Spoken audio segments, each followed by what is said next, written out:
በስመ አብ ወወልድ ወመንፈስ ቅዱስ አሐዱ አምላክ አሜን። ሆሳዕና። ይህ ኢትዮ አፍሪካ ነው። ሆሳዕና ሆሳዕና የሚለው ቃል በዕብራይስጥ ቋንቋ ሆሻዕናህ የሚል ሲሆን ትርጉሙም እባክህ አሁን አድን ማለት ነው። ይህ ቃል በዘመነ ብሉይ በቀደምት ነቢያት ዘንድ የተለመደ ቃል ነው። አቤቱ እባክህ አሁን አድን፣ አቤቱ እባክህ አሁን አቅና፣ በእግዚአብሔር ስም የሚመጣ ብሩክ ነው። መዝሙር 117 ከ25 እስከ 26። የሆሳዕና በዓል ጌታችን ኢየሱስ ክርስቶስ በአህያ ጀርባ ተቀምጦ ወደ ኢየሩሳሌም ሲገባ የሚቀድሙትና የሚከተሉት ሕዝብ በተለይም አእሩጋነ ሕፃናት ሆሳዕና ለዳዊት ልጅ በጌታ ስም የሚመጣ የተባረከ ነው፣ ሆሳዕና በአርያም በማለት ጌታችንን በክብር መቀበላቸው የሚታወስበት በዓል ነው። በዓሉም ሆሳዕና የሚለውን ስያሜ ያገኘው በዕለቱ ከተዘመረው መዝሙር ነው። በሌላ አነጋገር ይህ ዕለት የጽብረተ እሁድ ወይም ፓልም ሳንዴይ ይባላል። ታሪካዊ አመጣጡ የመልካም ምኞትና የድል አድራጊነት መገለጫ ሆኖ ከደገኛው አባታችን ከይስሐቅ ልደት ጋር ተያይዞ የመጣ ነው። ይኸውም ሳራ የውልደትን ዕድሜዋን ጨርሳ ለማደ እንስት ከተቋረጠባት በኋላ ሁሉን ቻይ የሆነ አምላክ ይስሐቅን በሰጣት ጊዜ ዘመዶቿ የተሰማቸውን ደስታ ለመግለጽ የዘንባባ ዝንጣፊ በመያዝ የጎበኟትን አምላክ አመሰግነዋል። እስራኤል ከአስከፊው የግብፃውያን አገዛዝ ተላቀው ባሕረ ኤርትራን በደረቅ ሲሻገሩ የተሰማቸውን እጥፍ ድርብ ደስታ በገለጹ ጊዜ እንዲሁም ጆዲት የተባለች ንግሥተ እስራኤል ሆሎፎርኔስ የተባለ አላዊ ንጉሥ ድል ባደረገች ጊዜ ቤተ እስራኤል እንደ ሰንደቅ ዓላማ የዘንባባ ዝንጣፊ በመያዝ አደባባይ ወጥተው የተሰማቸውን ደስታ ገልጸዋል። በዘመነ ሐዲስም መድኃኒታችን ኢየሱስ ክርስቶስ የሰውን ዘር ከዲያብሎስ ቁራኝነት ከሲኦል ባርነት ነፃ ለማውጣት ወደ ዙፋን መስቀሉ ሉቃስ 22:18 በተጓዘ ጊዜ ሕፃናትና አእሩገ ነፃ የወጡበት ቀን መድረሱን እነርሱ ሳያውቁ እግዚአብሔር ባወቀ ዘንባባ በመያዝ ዘምረዋል። እስራኤል ዘንባባ በመያዝ እንዳመሰገኑት እኛም እስራኤል ዘነፍስ ዕለቱን ዘንባባ ወይም ጽብረት በግንባራችን በማሰር በዓሉን በየዓመቱ እያስታወስን እናከብራለን። በእኛ ሀገር ዘንባባ ወይም ሰሌን ይዘን በግንባራችን እናስራለን፣ በቀለበታችን እናደርጋለን፣ በግንባራችን መስቀል ዙሪያ እናደርጋለን። እናቶቻችን ያውም ይህን የዘንባባ ቅጠል ወይም ዘንባባውን ይዘው ወስደው የእንጀራ የሊጥ ዕቃቸውን ዙሪያውን በዛ ያስራሉ። የሚወዱትን የሚያከብሩትን ሁሉ የሚፈልጉትን ከመጥፎ ነገር ይከላከላል ብሎ በመታመኑ የሊጥ ዕቃቸውን ወይም የቦ ዕቃቸውን ያስራሉ። አንዳንዴም ከእንስሳ ላይም ያደርጋሉ። ይህ በቤት ወስደውም የሚያደርጉ ብዙ እናቶቻችን አሉ። እንዲሁ በዚህ ዕለት ዘንባባ እየተባረከ ለሕዝቡ ይታደላል፣ ለሁሉም ይሰጣል። ምናልባት የአሁኑ ዘመን ነገሩን ወደ ገንዘብ ቀይሮ የገንዘብ የሚሸጥ የሚለወጥ ሆኗል። ግን ዋናው መሰረቱ የዘንባባው የምስራች መግለጫ ነው። ሕፃናቱ አእሩገ ለዳዊት ልጅ መድኃኒት በመባል ይገባዋል እያሉ የዘመሩበትና የዘመሩበት ጊዜ ነው። ይህ ሁሉ በአንድ ወገን የነበረው የአቀባበል ስነ ስርዓት ሲሆን፣ በሌላ በኩል የነበረው አቀባበል ደግሞ እጅግ የሚያሳዝን ነበር። ሥርዓተ ኦሪትን ትንቢተ ነቢያትን በሚገባ እንከተላለን ይሉ የነበሩት ጸሐፍቶች ፈሪሳውያንና መምህር ሆይ ደቀ መዛሙርት ገሥጻቸው አሉት። ጌታችንም መልሶ እነዚህ ዝም ቢሉ ድንጋዮች ይጮኻሉ ሲል መልሶላቸዋል። ቅናት አቅላቸውን ያሳታቸው ፈሪሳውያንም የዋህ የሆነው ሕዝብ ምስጋናውን ወደ ጥላቻ እንዲለውጥ አድርገውታል። ከሁሉም ያሳዝነው በዚሁ በዕለተ ሆሳዕና እሁድ ዘንባባ ይዘው የዘመሩለትን ጌታ አርብ ይሰቀል ዘንድ ይገባዋል እያሉ ፈርደውበታል። መድኃኒታችን ኢየሱስ ክርስቶስ በአህያ ጀርባ ላይ ተቀምጦ ወደ ኢየሩሳሌም ገባ። በዚህም በነቢዩ ዘካርያስ እንዲህ ተብሎ የተነገረው ትንቢት ተፈጸመ።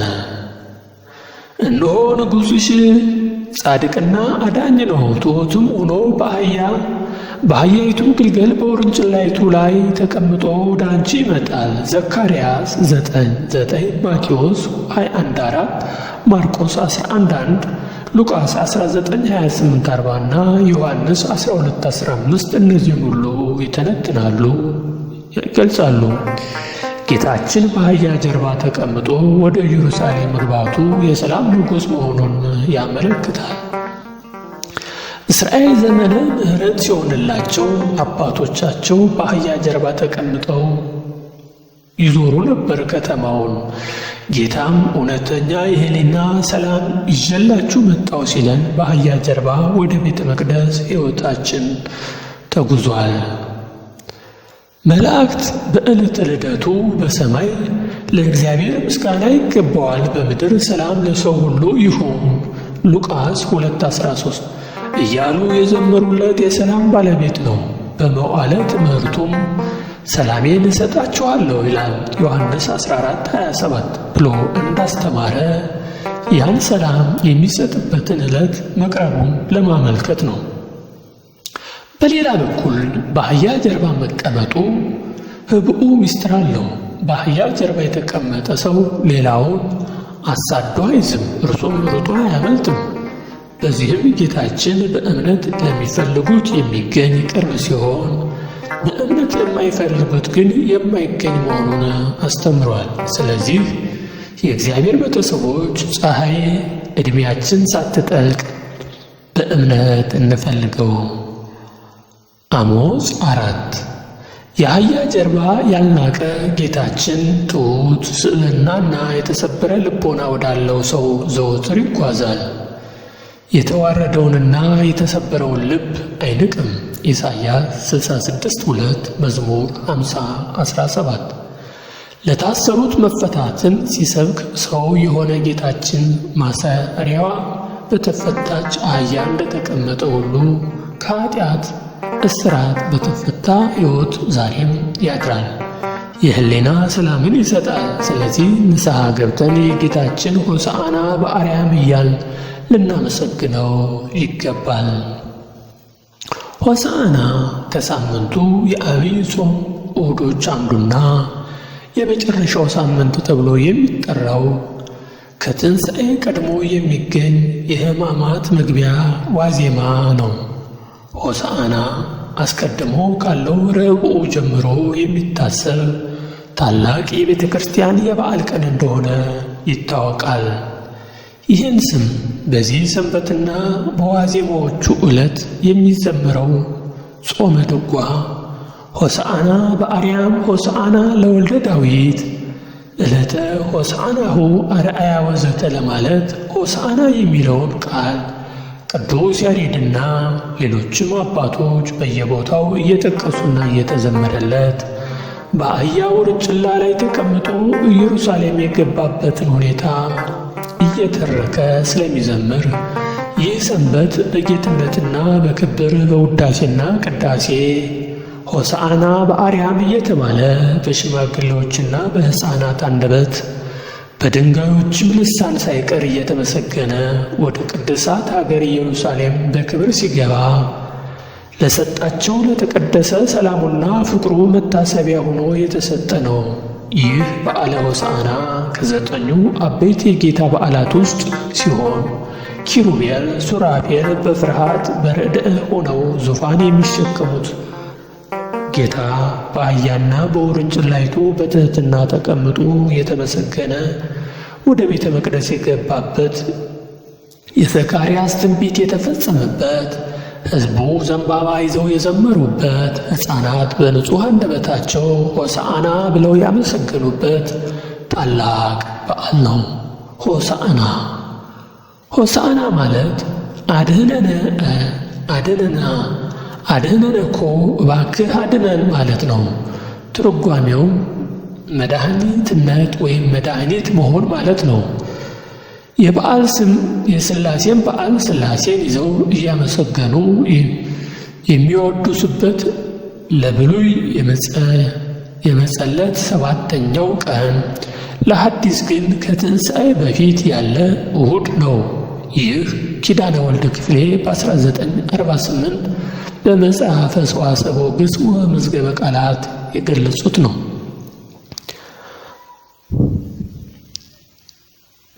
በበዓለ ሆሳዕና ከ9ኙ አበይት የጌታ በዓላት አንዱና የዐቢይ ጾም 8ኛው እሁድ ነው።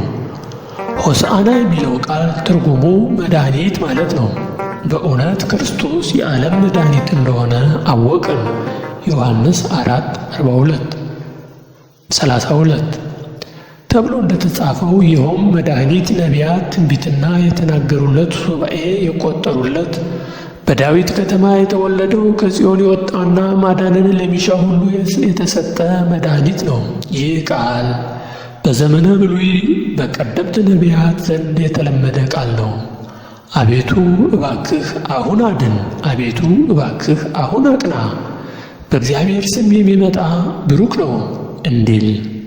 በሐዲስ ኪዳንም ጌታችን ኢየሱስ ክርስቶስ በአህያውና በአህያይቱ ግልገል በውርንጫላይቱ ተቀምጦ ወደ አንቺ ይመጣል ተብሎ ነቢይ የተነገረው ይፈጸም ዘንድ ጌታችን ኢየሱስ ክርስቶስ በአህያ ጀርባ ተቀምጦ ወደ ኢየሩሳሌም ሲገባ የሚቀድሙትና የሚከተሉት ሕዝብ በተለይም አእሩጋና ሕፃናት በመንገዱ ዘንባባና ልዩ ልዩ ዝንጣፊ ዛፍ እየጎዘጎዙ ልብሳቸውን እያነጠፉ ሆሳዕና ለዳዊት ልጅ በጌታ ስም የሚመጣ የተባረከ ነው፣ ሆሳዕና በአርያም በማለት ጌታችን በክብር መቀበላቸው የሚታወስበት ነው። ይህ ዕለት የዕጽብረተ እሑድ ወይም የፓልም ሳንዴ በመባልም ይታወቃል።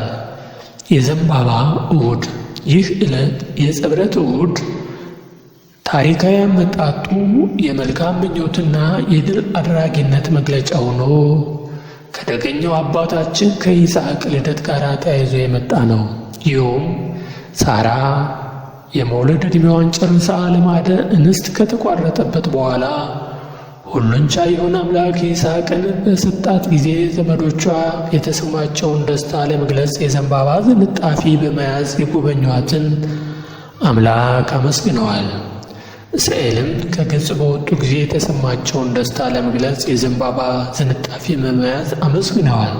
ዘሌዋውያን 23 ዮሐንስ 12:13 በዘመነ ሐዲስም መድኃኒታችን ኢየሱስ ክርስቶስ የሰውን ዘር ከዲያብሎስ ቁርኝነት ከሲኦል ባርነት ለማውጣት ወደ መስቀሉ በተጓዘ ጊዜ ሉቃስ 22 ሕፃናትና አእሩግ ነፃ የሚወጡበት ቀን መድረሱን እነርሱ ሳያውቁ እግዚአብሔር ባወቀ ዘንባባ በመያዝ ለዳዊት ልጅ መድኃኒት መባል ይገባዋል እያሉ ዘምረዋል።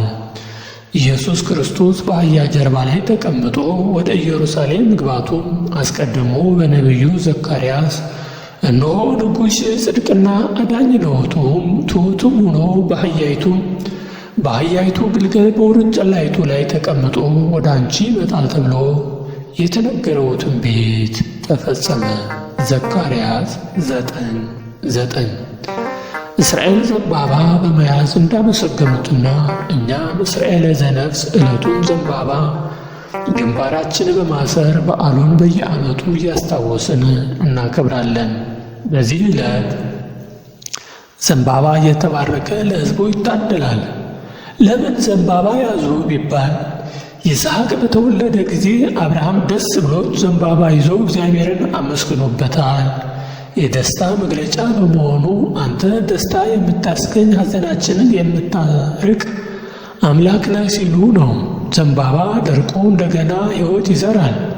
የደረቀ ሕይወታችንን የምታለመልም አምላክ ነህ ሲሉ ነው። ዘንባባ እሾህም ነው። አንተም ሕያው ዘንባባ ሕያው አሸናፊ አምላክ ነህ ሲሉ ነው። በሌላም በኩል ዘንባባ እሳት ለብልቦ ይተዋል እንጂ አይበላውም፣ አንተም ባሕሪህ አይመረመርም ሲሉ፣ አንድም ዘንባባ ረጅም ወይም ልዑል ነው፣ አንተም ባሕሪህ ልዑል ነው ሲሉ ዘንባባ ይዘው ተቀብለውታል። ዘንባባ የሰላም መልእክት ነው፣ የሰላም መልእክ ነህ ሲሉ ነው። ዘንባባ የነጻነት ምልክት ነው፣ ከባርነት ነፃ የምታወጣን አንተ ነህ ሲሉ ነው። እኛም ይህን በማሰብ ዘንባባ ይዘን ሆሳዕና በአርያም እያልን ዕለቱን እናስባለን። አቤቱ እባክህን አሁን አድን፣ አቤቱ እባክህ አሁን አቅና።